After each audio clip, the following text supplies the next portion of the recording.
குடும்ப உறவுகளோட அன்பை பற்றி தெரிஞ்சுக்க இந்த கதையை கண்ணை மூடி கேளுங்க. அக்காவின் சேமிப்பு. அரவிந்த் வீட்டில் 3 பேர். அம்மா, அக்கா, அவன். அப்பா சின்ன வயசுலேயே இறந்துட்டாரு.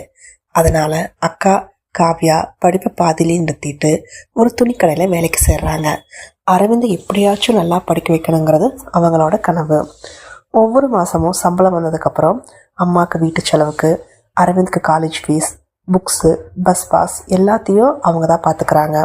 ஆனால் தனக்குன்னு மட்டும் எதையும் வாங்கிக்கிறதில்ல. ஒரு நாள் அரவிந்துக்கு நல்ல வேலை கிடச்சிருச்சு. First month salary.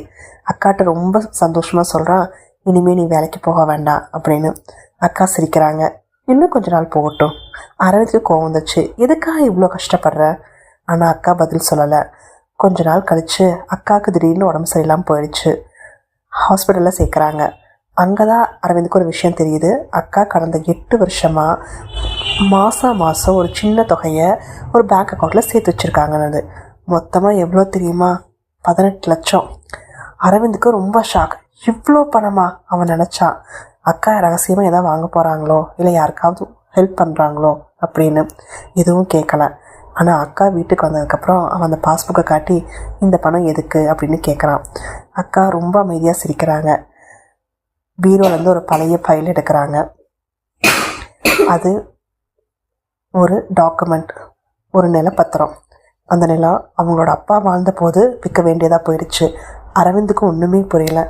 அக்கா மெதுவாக சொல்கிறாங்க, அப்பா கடைசியாக ஒரு விஷயம் சொன்னார், ஒரு நாள் வசதி வந்தால் நம்ம இடத்த திரும்பி வாங்கணும். நீ படிக்கணுங்கிறதுக்காகத்தான் அந்த நிலத்தை விற்றோம். உன் சம்பளத்தை நான் எதிர்பார்க்கல.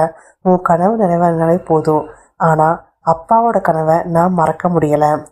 அடுத்த வாரமே அந்த நிலத்தை அவங்க மீண்டும் வாங்குறாங்க.